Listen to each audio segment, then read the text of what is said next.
So we'll have a brief conversation first, and then we'll open it up to questions from the audience.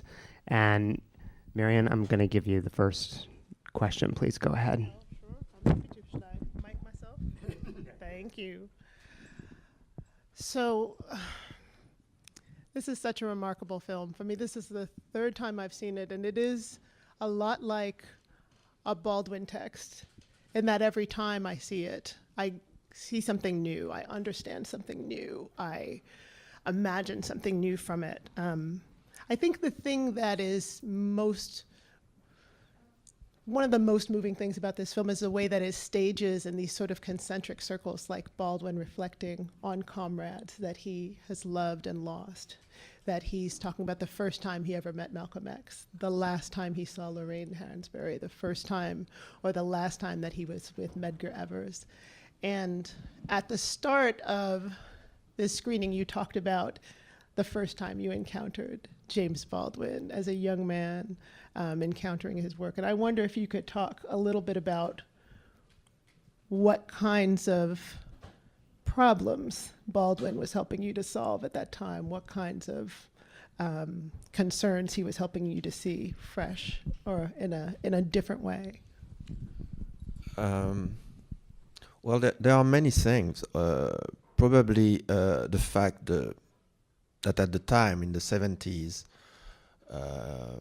there were not so many author, journalists, or even writers with whom you could really relate and feel at home. At the time, there was maybe Césaire, Fanon, Baldwin, C.R.L. James, and a few others, but the Latin American writers. So for a young black or third world person, it was, you were always learning from the third or fourth or fifth character of a novel or of a film. You were never totally at ease. You were in a permanent deconstruction of what you were seeing, because somehow, without knowing, but you felt that something was not quite wrong, no, not quite right. You know, the same thing that Baldwin tells, the same story about him discovering that, well, John Wayne killing all these Indians, somehow it was something crooked, that he realized that he could have been among the Indians and not with John Wayne. So all those contradictions in a world that was dominated by American cinema, with its story, its legend, its view of the world and the rest of the world, was pretty present. So in order to find yourself in it was quite complicated. It was not evident. You know, I was lucky to attend great schools, to start to read world literature very early on, but it was a general problem. You know, I would read Faulkner and, you know, and try to follow the black character at some point and discover that, well, his role was not that pretty. So Baldwin was indeed one of the first or the few where you could totally engage, totally feel at home, and suddenly he was giving you keys to understand better what you sometimes just intuitively felt, but without having the right explanation for it. And he helped me learn how to deconstruct whatever I had in front of me, even from respected author or playwrights or musician or filmmaker. I learned to always have a critical mind, and especially when it looks like it was on my side, and to question it, to question its motivation, its interest, its worldview, its role. So Baldwin was key to that. And last word about that, you know, in fact, you don't read Baldwin, you study Baldwin, you know, because he's like a philosopher, like a poet. So each sentence you can come back and read it again, and you will find another explanation, another idea, another feeling, and that's why this film, you can indeed see it several times, because you see another film each time. I mean, I think if I were to follow that up with a question, I would ask about the presence of children in this film, because there are so many, especially Black children, images of Black children throughout this film. I was telling Kyle earlier today that I was really struck by this one image of these little children in these bunny suits that's just so innocent, so playful, so whimsical. And I wonder about your choice to include so many images of children in the film as well. Well, I guess it came intuitively, because don't forget, the idea of the film is to bring Baldwin's word on the front line, meaning I had to respect those words. I have to try not to manipulate them, not to second guess him, and really, as a filmmaker, what we are not accustomed to do, but is to put ourselves in the background and try to feel, to understand what this man wanted to tell us. And so basically a lot of the images, the feelings came from him. It was not, eventually it helped that I went through a lot of those experiences myself. So I could relate to a lot of those things, so I could call back my own experience with those images, with that innocence as well. I remember watching American TV when I was young, and yes, it was an incredible world, but it was always this double meaning and double feelings. So I could really penetrate Baldwin intention somehow, and try to respect it and not to again speak in his place. There is a reason why I decide not to include any talking heads in this film. It was really to be inside Baldwin heads, to be with him all the time. He's the one speaking to us, and with this intimacy somehow. And he was able, when I hear again those some of the things he says, it's very brutal, but we are obliged to take it somehow, because he's not antagonizing you. He's like a big brother telling you the reality, telling you the truth, and telling you need to face it. You stop dreaming. There is a reality there. And the strength of it, something he wrote 40, 50 years ago. And you feel it's about today, It's not the past, it's the present. I had a couple questions, and both of them could come off of this conversation, but I think one of them was in the companion book. You talk about being aware, from the start, that there were countless traps that lay ahead in the film's creation. And I'm wondering, for you, what were some of those traps, that you wanted to avoid as a filmmaker? And also, what were some of the burdens, to bear in creating a work like this?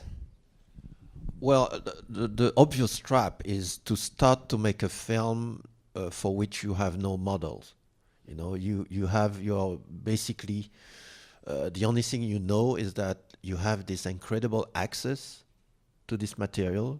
The estate gave me access to everything, published, unpublished, all the books, the private letters that were never published, photos, etc.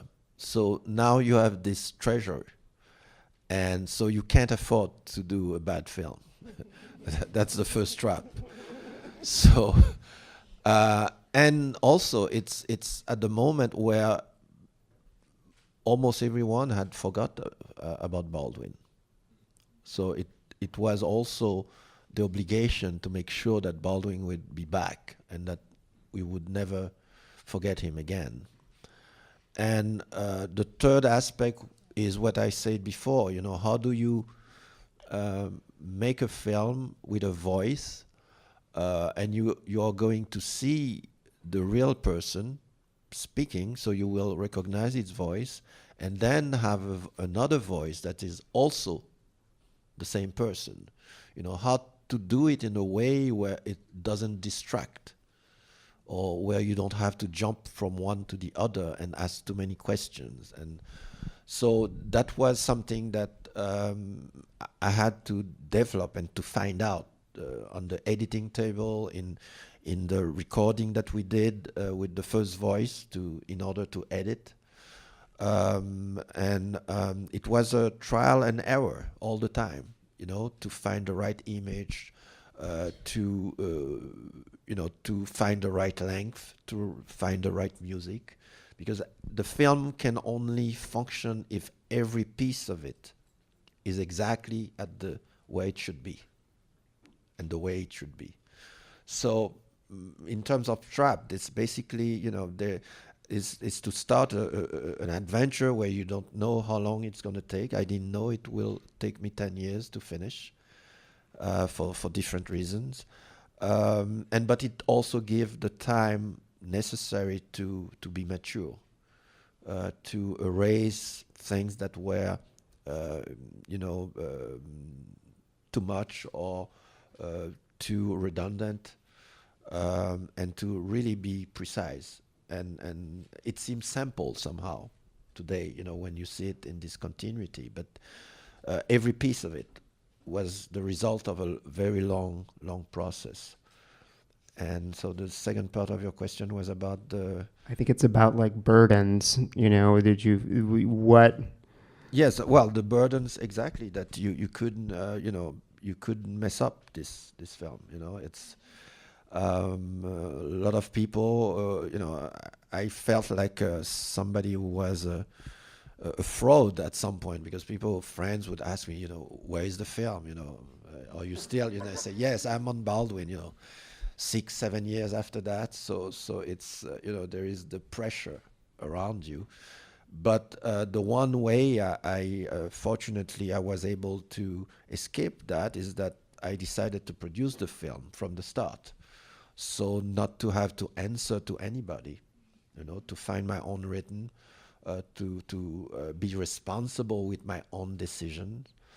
Otherwise the film would have been totally different, and I was talking this morning with the students that, the people of HBO, I've made 2 projects with HBO, so I have a very good relationship with them, but I didn't go there because I knew that at the point where I didn't want to be influenced. I didn't want to come into a formatted way of making this film. And I had to give myself the freedom to experiment and to go all the way, formally and in terms of the content as well. I guess the other question was the way that time, past, present, and future sort of all collide, in this film. There were certain events, I think you mentioned in class today, that happened right at the start, like the election of Obama. But then the 2-year edit, for the editing process, some of the events that we see here play right into exactly what Baldwin is talking about 40, something years later. So it has this kind of dizzying, process of like, what has changed? Where are we? What has actually occurred, in the last 40 something years? So I'm curious, like in the edit room, what was that process for 2 years sort of like, dealing with every new event that would come down the pike? Like, should this be included? Because my God, a lot of it could be, but what will be included and what will be left? Well, it's always, when you work on such a long time in a film, when I started the project, we had no idea that this country would have a black president. So it was in a total different world. And then when Obama was elected, passing the first week of jubilation and happiness and shock, we had to face the reality of the film. What will the film means after 4 years or after 8 years? At the time, we didn't even know that it would be 8 years. So and then you have to. Baldwin helped me in that process, because there is one interview he gave a long time ago, where a journalist was asking him exactly the same question. You know, what will you think when this country will have its first black president? And Baldwin answers like he always do. He doesn't respect the question. He turn it around and say, well, that's not the important question. The important question is what country he will be the president of. And through that response, I knew that there is no problem as long as I stick to the fundamentals and not the news part of the event. I would be right, and that's what I had to do every time in the process. And even when you're using the good example for that is the whole series of president and responsible saying I'm sorry, and so we struggle a lot because that type of footage tends to be very newsy, like news, and it was important that it doesn't date the film, and so we played several different things until I knew that let's shoot a traveling and let's put it, because I used the device already in the film, so I can use it again, and don't show the whole face, because if you show the whole face, it becomes suddenly very present, and so we find this phantom-like appearance that it's not so much who they are. It's the litany of those excuses and those people in position of power, and that were able to say, well, we are sorry, as if it would make everything better again without the consequences, because that this country there's a history of that, and so that's why we find a creative way that it becomes a story and not just a gimmick or a piece of information. So at every stage, whatever comes to you, even the death of those young children, that's not a sequence that I had, or the phrase was there, because Baldwin is saying, I have seen the corpses, coming more and more, and talking about the children that were killed, although they were too young to have done anything. He wrote that phrase 40 years ago. So I knew I had that phrase, but I was not sure if I was going to basically use those young children. And I was not even sure I could find enough to do a sequence. But I had 30 of them. So, and I had to choose a style of photos also, that it becomes a concept and not just take any photos. And also you would probably see that most of the photos we use, the subject is always looking at the camera, and that creates a totally different relationship with an audience. So all those things, it's really, you build it step by step and make sure that you're always telling a story. You're not making news. It's not a report. It's not CNN. It's really a film for the cinema, and it have to be as strong 40 years from now, 50 years from now. Yeah. I think I want to ask one question about genre. I'm sorry, am I I'm gonna tying you up in this thing? Okay. Great. So I think I want to ask one question about genre, especially because my students from my biopics class are here. And I'm curious about, you've done documentaries and feature films. You have this new feature film about young Karl Marx coming out. Why was not the biopic, the feature fiction film, the appropriate kind of film? Why was this the right choice to bring Baldwin back to us? Okay, so I have to disclose the process because at the beginning I didn't know if it was going to be a fiction film or a documentary.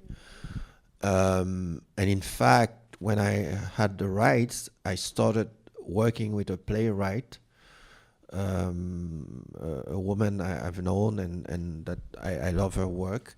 And we start, thinking about a fiction, but a real fiction, based on the real life and with real elements. Because all Baldwin life is a film, is a theater piece. It's, everything you have said, you see, even normal interviews are really of a quality that you could really make a theater play with it. So we worked 2 years on that, and I even on the third year I worked with Plan B, Brad Pitt company, to develop a movie. And after 8 months, I just realized that it was not what I was looking for. It was not. We were not going in the right direction. So after 8 months, I took my freedom back, and that's when I decided to produce the film myself and to go for a documentary, because I knew I could own it totally. I could take my time. I could finance it, etc.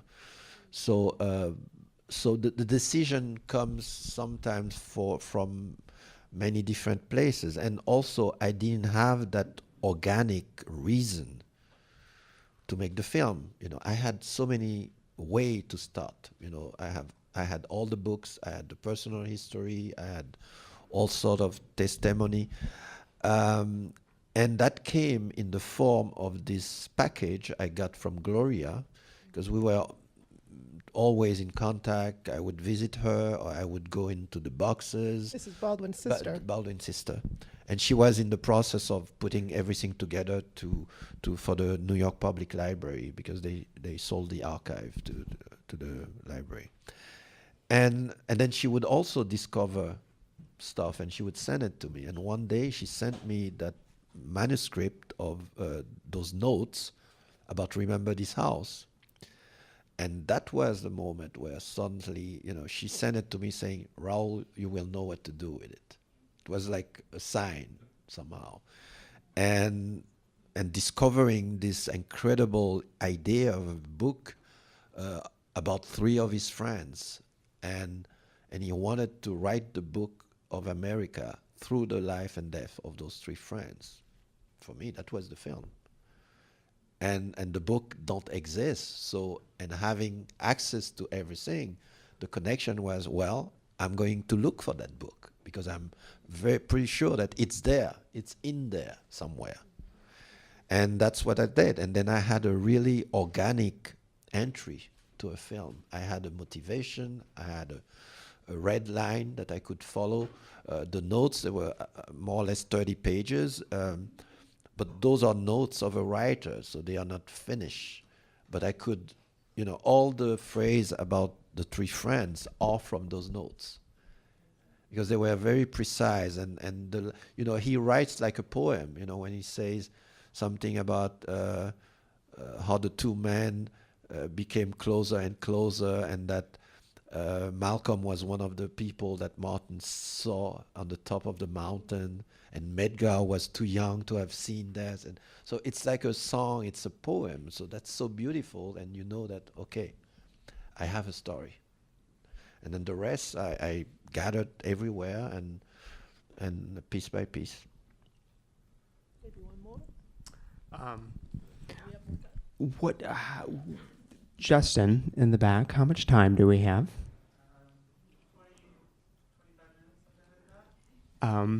I have time, okay? I'd like to open it up to the audience. I want to hear questions from the audience, and I'll throw something in maybe if at the end. But yes. Here, I have a microphone. Hello? Oh, okay, great. Hi, I'm Kimani. I'm a second year. And before I get into my question, I just wanted to thank you for making this film. It is, incredible doesn't, it's so powerful and so important.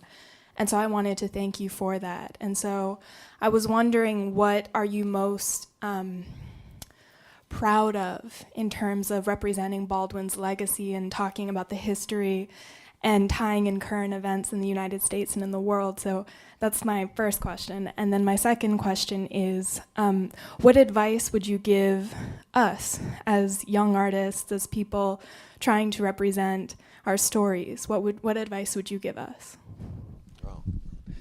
Well, your first question, what I get is all those great meetings that I have with the audience, people that who tell me that Baldwin changed their life, and he's still doing that.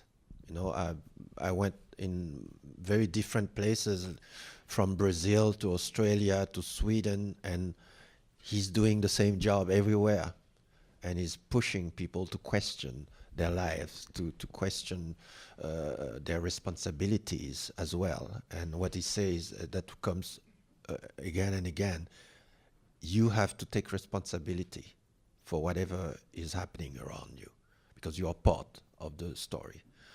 And so if a film can do that, that's as a filmmaker, that's all I want. And the idea was also to bring Baldwin back, to make sure that he will never again disappear.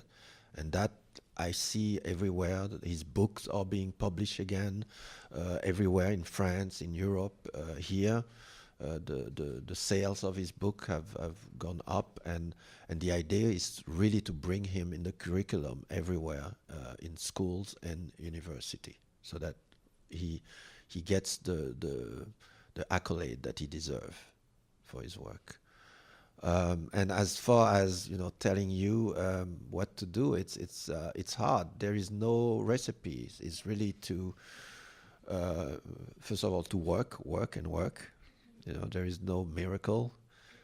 This morning I was telling you that there are maybe one or two geniuses every century, and he's not in this room, unfortunately. So you have to work for it, and don't take no for an answer, and know your history. All the things Baldwin is saying, those are fundamental things. This is a minimum, And like knowing Baldwin, have to read Baldwin. That is, that's part of your general culture, and you will find ways to use that. And so there is no, I guess you live here, you will work here later, or you are from somewhere else? Or? I'm a student here, but I'm not from the Chicagoland area. Okay.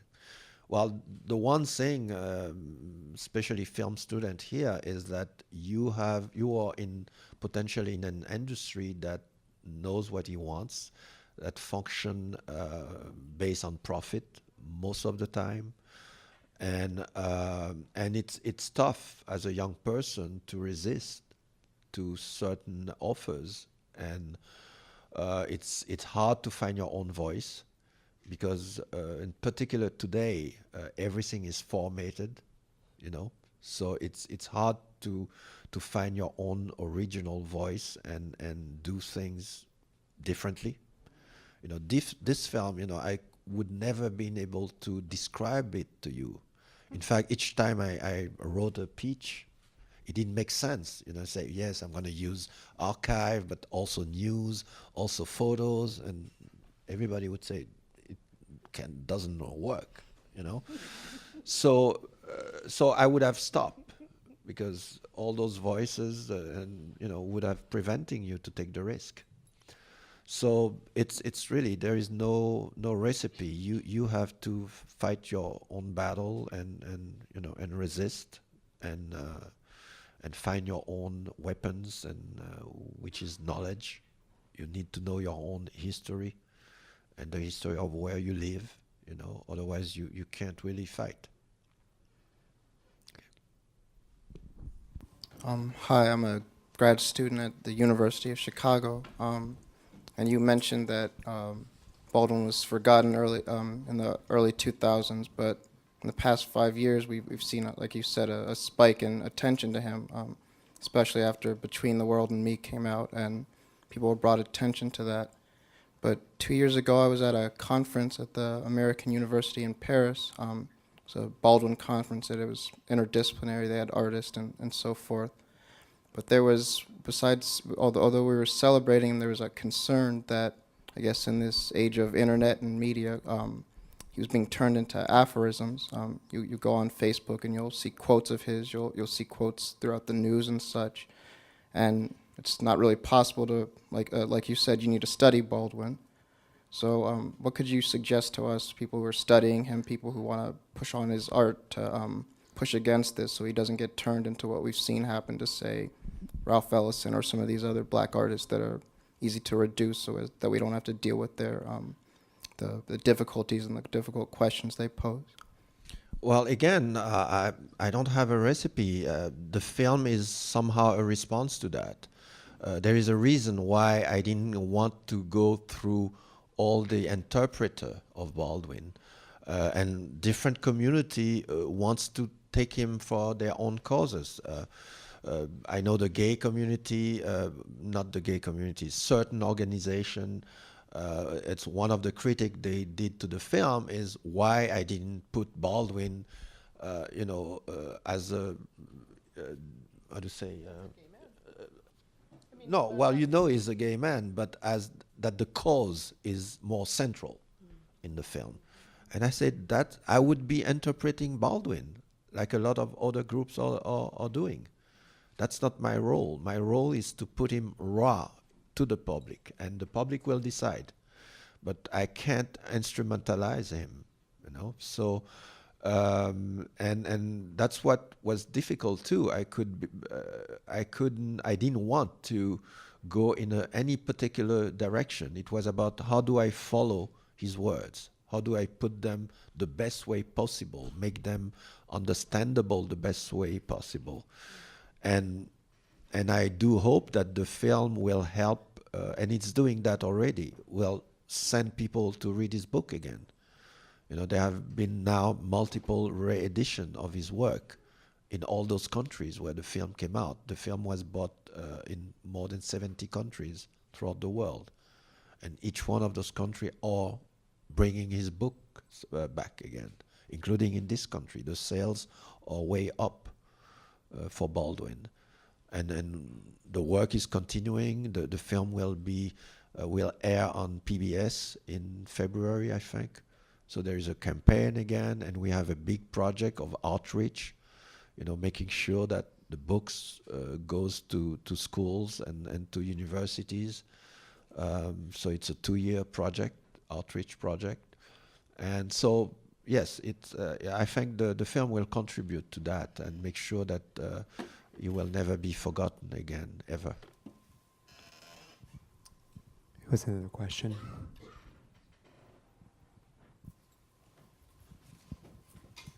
Hi, my name is Chris. I'm a first-year journalism student. I also have 2 questions. My first, you kind of touched on this a little bit before. You mentioned that you weren't trying to make a CNN report. You were trying to tell a story that would be remembered like 40 years from now.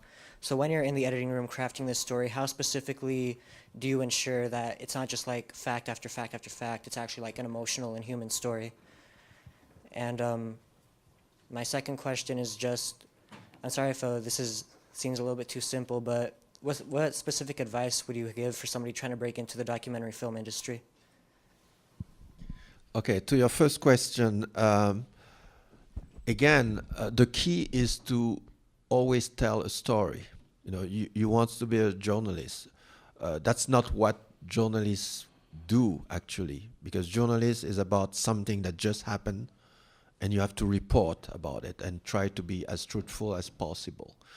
But a film is different. You have to tell a story with a beginning, a middle, and an end. You have to have as much level in your story as possible, make it richer.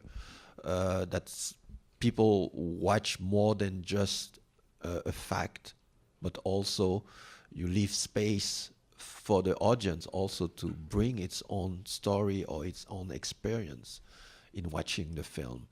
And today it's specifically more and more difficult because most of the media, first of all, they don't make any difference between journalism and filmmaking and documentaries.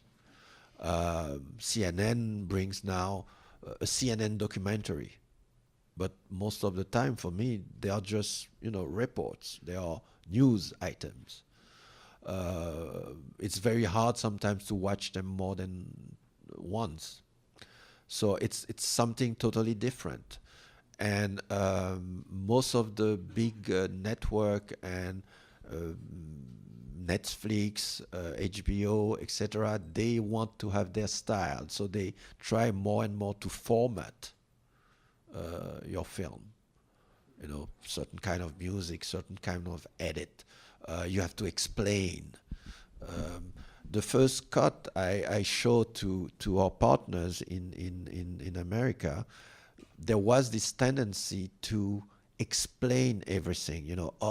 Raoul, the people won't understand if you spring from 63 to 68 and then back to.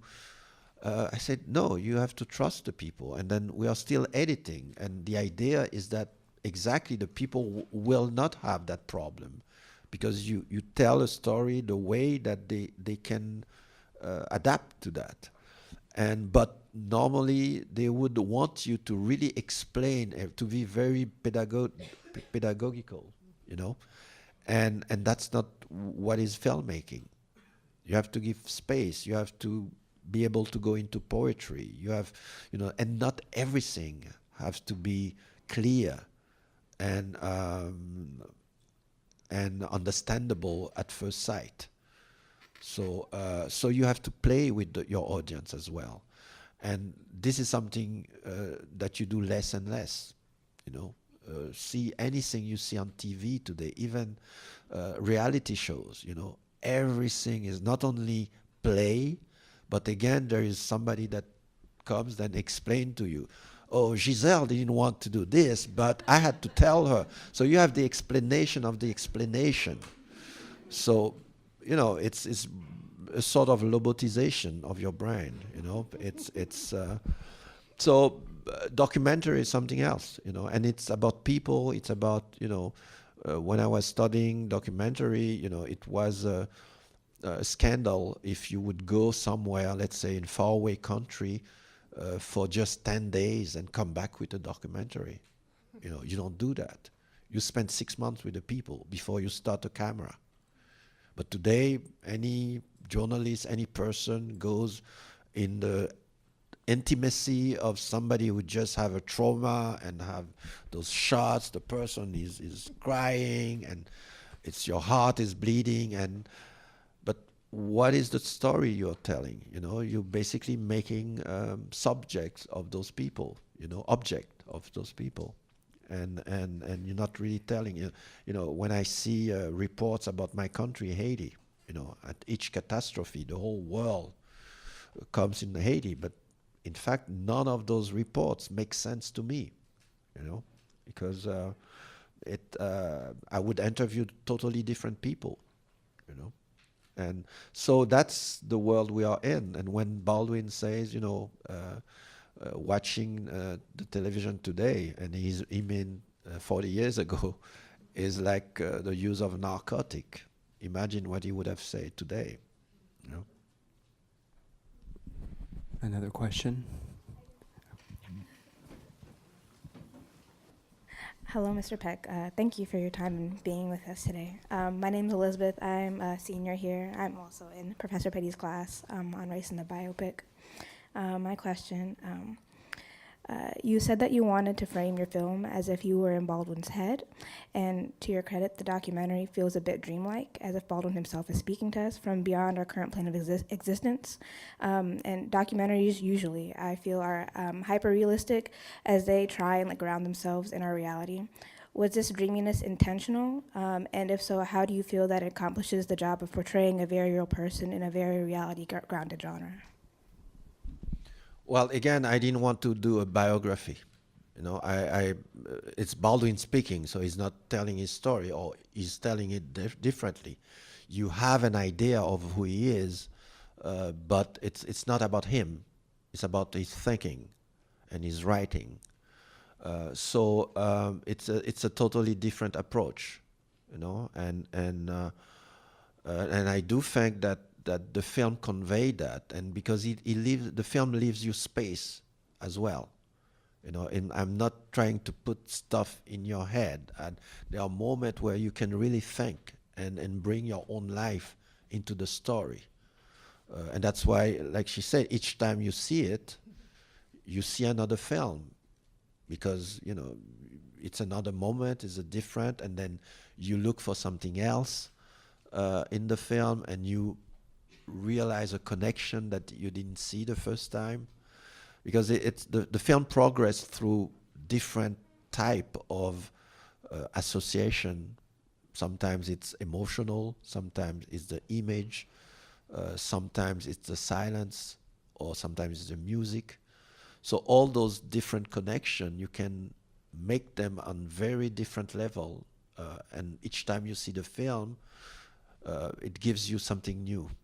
So that's so there is no magic tools. It's, you have to work and work and work and edit until you feel all the parts, you know, are together. I have a question. Hi, I'm a third year at DePaul, and my question is kind of to understand like the overall process of picking not just Baldwin's like work, but kind of picking also like film from like the past, and along with like picking clips from like Jerry Springer, for example, like how that can like also. Hi, I'm a third year at DePaul, and my question is kind of to understand like the overall process of picking not just Baldwin's like work, but kind of picking also like film from like the past, and along with like picking clips from like Jerry Springer, for example, like how that can like also ground and conceptualize like Baldwin's work. And also, I think we have the same bracelet.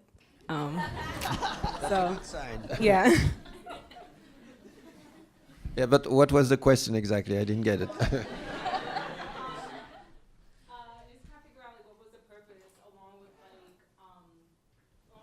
Well, you have, again, the first indication is what Baldwin himself says, you know. So when he speak about John Wayne, Doris Day, so I knew that we had to see all the John Wayne film again, all the Doris Day film again, and make a first selection of 1 or 2 hours, and then cut it back and play with it. And until, you know, because the danger for this film was to just illustrate. If it was an illustration, after 20 minutes you would be tired, because there would be no tension, no story. It was just be a suite of shots. So you have to find a different level. First of all, the image itself has to say something alone, you know, and brings you in a totally different direction and mood, you know. Each one of them, and you can also add reasons that are not obvious. The film Imitation of Life, the first part we used, in fact, was the color one. I forget the director, the 59 one. So at one point in our research, I discovered that the young girl playing the role was a white girl. So for me, I thought maybe it's not the right choice for the sequence. And so we went to the black and white version, where it's really a black girl who plays the little girl. And the black and white was more appropriate for the moment in the film, etc., etc. So you have to make sure that there are many different reasons why you choose a particular image or sequence, you know, so that you offer those different approach to the audience. You know, sometimes it's the music, and when you connect the music with the image, it produces something else.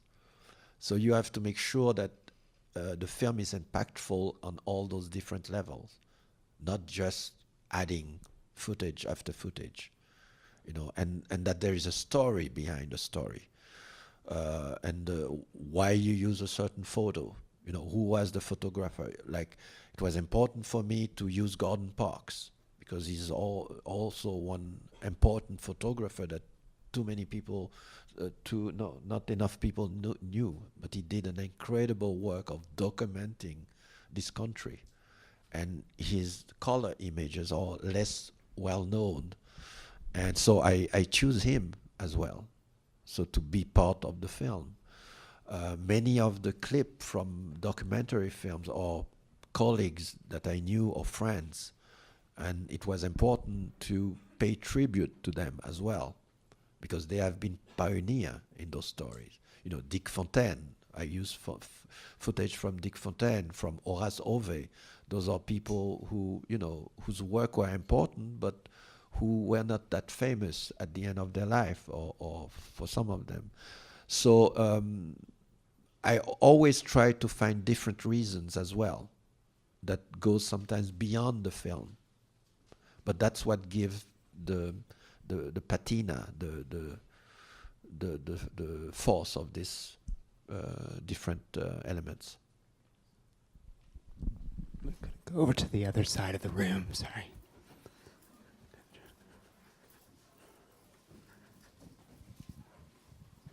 Hi, my name is Karen. I'm a fourth year here, and I'm wondering how, in the process of working through the archive and creating the film for 10 years, how did the process of working with James Baldwin impact your sense of self? Hi, my name is Karen. I'm a fourth year here, and I'm wondering how, in the process of working through the archive and creating the film for 10 years, how did the process of working with James Baldwin impact your sense of self? Your role as a filmmaker, and also the relationships that you have with various communities, whether that's like an audience or where you call home? Well, you know, making this film, I was already impacted all my life by Baldwin. So the process of the film itself was totally different. It was really a concentration about how to make it the best possible. It was not so much a journey for me, but trying to be faithful to the journey that I already had. So it was less a discovery, or of course when we finally find the right sequence and that it was working and that the words and the images, the music were incredible, powerful on the moment. It was each time a great victory, but the concern was always, you know, how do you go the furthest possible formally and in terms of the content, and make sure that you keep your audience, because Baldwin is saying some very tough thing, very violent things in that film. You know, so in fact, I was telling somebody that I never understood that there was not more riot after the film, because what he says is quite, you know, when he says, you know, he talks about moral monster, you know, this is strong. Those are strong words. So my concern was, you know, how far can I go? How far without using Baldwin, but make sure that I understand quite well what he means by that, and keep his humanity, also his humanism, throughout the film. You know, not to talk about violence just to talk about violence or to provoke, but to really make sure that it's about human being, and that he wants a better world.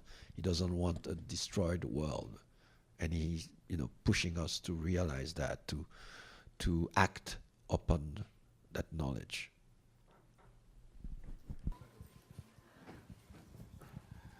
Hi, I love this movie. That's the first time I've seen it.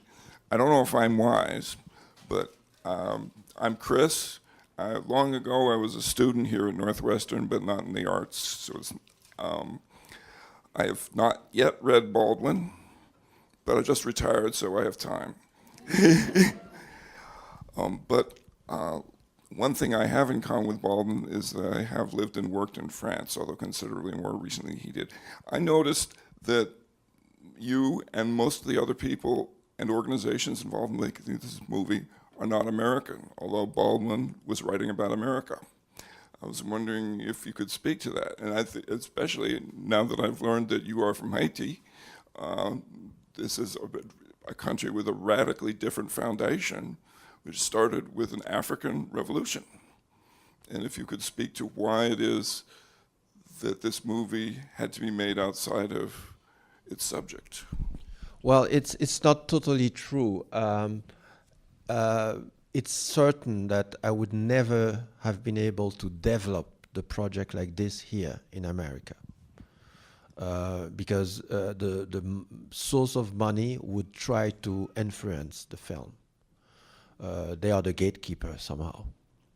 So I needed to have that freedom, and I had it in Europe, in France. I have a company in France, and I can develop project. So I produced the film first in France. But I did find partners, independent lands here, did support the film, but the film was already there. I didn't have the kind of battle that you would have in the beginning of the process. So when I came to them, and by the way, I came to many others, to a point where I thought, well, in my end credit, I'm going to do a blog about these people were not helpful for the film. But there would be too many, so I didn't do it. But it was a strategic decision to come here, because the film had to have the credibility of this country. You know, it had to be American. So the majority of the money is from here. You know, and that allows it to go in the rest of the world with that credibility as well. And because like many countries, France is in perfect denial of its problem of race. In this country, there is also some sort of denial. And so in order to be credible for a majority of people, the film had to be genuinely American. And Baldwin is American, of course, and so it had to be from here and felt from here. So I did have people later on who came on board and made sure that the film would be finished, and after that it was easy. The film was a success from day one in Toronto at the premiere, and it was bought immediately after that, and then went to the Oscar, etc. So that was not, yes, it's a international production in any way. I had money from different organizations, institutions, so the other aspect about Haiti, I think that did help that I was Haitian to make that movie. Especially because as Haitian, we have another relationship to race, because as maybe most of you don't know, but Haiti is the first free country of the Americas. It's not the United States. The United States still had slavery.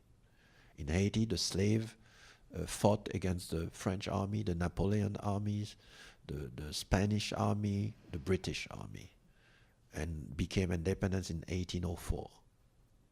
So, and that story was, strangled. You know, we were a victim of the biggest embargo, you know, worse than Cuba in the 50s. America recognized Haiti 67 years after its independence. So we were not supposed to exist.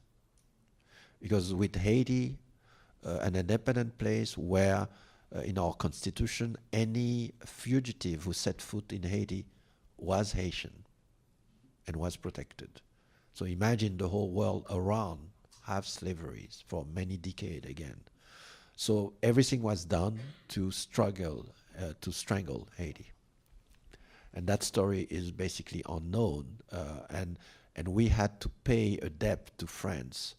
It took 35 years to negotiate with France because they could invade again and again. They could, with those big ships, you could bombard any cities. So we had to negotiate, and after 35 years, we settled on the equivalent of $30 billion to pay back the colonizer for whatever he lost in Haiti. And Haiti paid that debt until after the Second World War.